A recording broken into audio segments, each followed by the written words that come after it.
বন্ধুরা আমার, আমরা দেখেছি আজ বাংলাদেশে ভোট পাওয়ার জন্য অনেকেই তাদের নীতি বিসর্জন দিয়ে চলেছে। তারা মনে করছেন এখন তাদের পরীক্ষার প্রস্তুতি ভালো নয়, পরীক্ষা দিলে পাস করতে পারবেন না, সেই জন্য তাদের পরীক্ষা পিছাতে হবে। আমরা বলতে চাই, পরীক্ষা যখন হবার তখনই হবে, নির্বাচন যখন হবার তখনই হবে। 26শে ফেব্রুয়ারিতে বাংলাদেশে নির্বাচন হবে, কোন ষড়যন্ত্র না। রাজনৈতিক দল সংস্কারের নামে সংসদ নির্বাচনকে বাধাগ্রস্ত করবার চেষ্টা করছেন, ঠিক কিনা?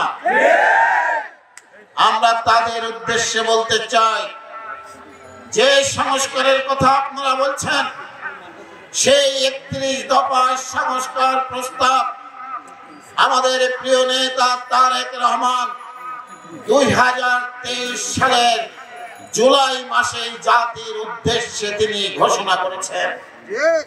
সেখানে কি আছে? এক ব্যক্তি পরপর 2 বারের